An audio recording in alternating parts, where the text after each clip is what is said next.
Assalamualaikum warahmatullahi wabarakatuh.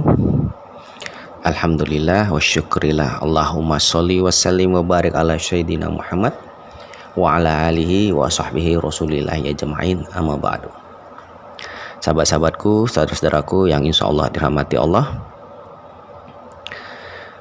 banyak sekali pertanyaan yang datang, dan salah satunya adalah napas kita ketika kita ber-DN menjadi pendek dan zikirnya berkejar-kejaran dengan napas. Jadi bagaimana solusinya dan bagaimana menyikapinya?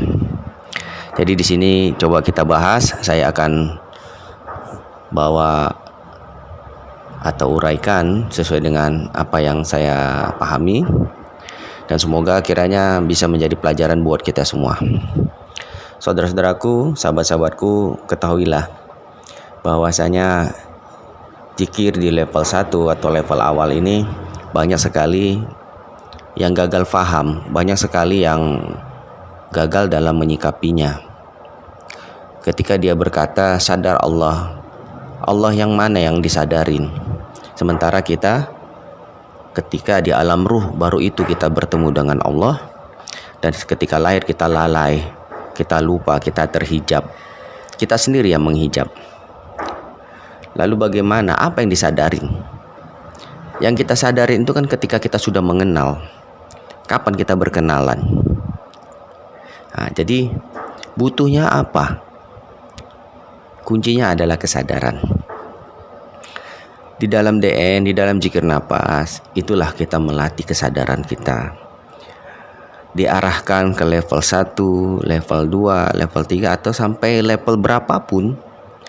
Kuasai dulu yang dasar hingga bisa memahami step by stepnya.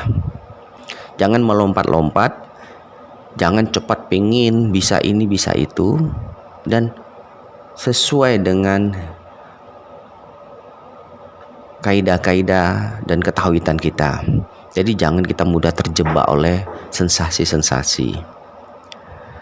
Jadi saudara-saudaraku, ketika nafas yang kita ikuti, ketika kita memperhatikan napas diiringi dengan zikir hu Allah, di situ kita seakan-akan berlomba-lomba. Mana yang harus kita ikuti, napasnya atau zikirnya?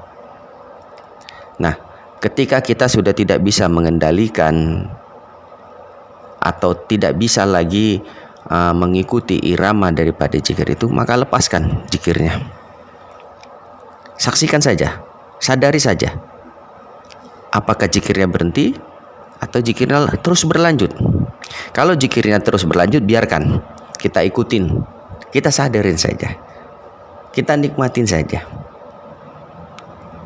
Jangan kita mengatur-ngatur napas, karena mengatur napas adalah keegoan kita. Disinilah kita merasa bisa mengikuti.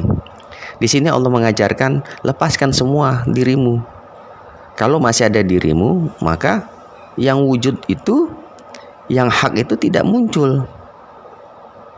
Bagaimana kita memaksakan sesuatu kalau yang kasat mata saja masih kita usahakan bagaimana bisa memaksakan untuk melihatnya. Allah itu gaib, diri kita juga gaib. Jadi biarkanlah dia masuk ke wilayah gaib. Kesadaran jasad, tinggalkan kesadaran jasad. Disinilah kita pasrah, ridho tentang perjalanannya. Ridho dulu kita dengan keadaan seperti ini. Ini bagaimana? Napas sudah semakin pendek, ngos-ngosan kita. Nah, kita sadar kita berzikir. Nikmatin saja zikirnya. Abaikan napasnya. Atau sebaliknya. Ketika zikirnya berubah, Allah, Allah, bahkan hu atau ha, dan diam sekalipun, kita tetap sadar, kita saksikan, kita nikmatin. Zikir sudah diam, hening, vakum. Yang terdengar deseran darah, jantung berdegup, berkata Allah, Allah, Allah, Allah. Saksikan saja, jangan diatur-atur. Jangan masuk ini pikiran, ini apa ya, itu apa ya, ini bagaimana ya. Di situ ego kita main. Makanya saya berulang kali bilang, tinggalkan pikiranmu. Ego itu pintu masuk segala macam ilusi. Nikmatin saja. Semakin dalam, semakin rileks. Saksikan saja. Terus jaga kesadaran kita bahwasanya kita sedang berzikir. Kita tidak tidur, kita tidak mimpi. Jadi tentang saudara-saudara kita yang berkata, sadar terus ke Allah, sadar terus. Allahnya yang mana?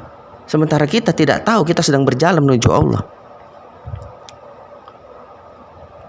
Jadi di situ yang sering muncul ilusi-ilusi. Sadar ke Allah, Allah muncul, setan masuk ke situ, membawa cahaya-cahaya, gemerlap-gemerlap. Sementara cahaya itu ada di dunia. Atau ada yang berpendapat cahaya ini tidak pernah aku lihat di dunia. Mungkin di dunia yang kita, di lingkupan kita, di dunia lain. Karena Allah tidak sesuai, tidak serupa dengan apapun. Laisa kamitslihi syai'un. Nanti ada yang muncul pintu-pintu. Karena dengar-dengar dari orang, ada pintu masuk, ada titik, ada lorong. Lorong ini kah, lorong itu kah? Nah, di situ timbul lagi nanti apa yang ini ya, apa itu, kan berpikir sudah. Yang namanya ma'rifat itu adalah Allah yang memperkenalkan dirinya kepada kita, bukan kita yang mencari-cari. Itulah ridho dulu kita, maka Allah meridhoi. Ketika kita memanggil nama Allah, Fazkurni azkurkum, kan? Ku sebut namamu, kau sebut namaku. Allah tunjukkan jalan, Allah bimbing kita. Nah, di sini pemahamannya. Makanya jaga kesadaran. Hilangkan pikiran-pikiran, teori-teori tentang sadar Allah dan ini hanya sebagai teori-teori. Ini kita tinggalkan dulu. Karena diragukan itu apa? Masuk ke pola pikir, masuk ke pikiran kita, sehingga apa? Pikiran kita berhalusinasi, membayangkan, mengumpulkan informasi sesuai dengan akal dan pikiran kita. Sementara Allah itu, alam ilahiyah itu jauh dari pikiran dan hayalan. Ini untuk level awal. Jadi begitu saudara-saudaraku, sahabat-sahabatku, ketika tubuh mengecil dan ada lagi seakan-akan membesar, itu sudah perbuatan-perbuatan Allah.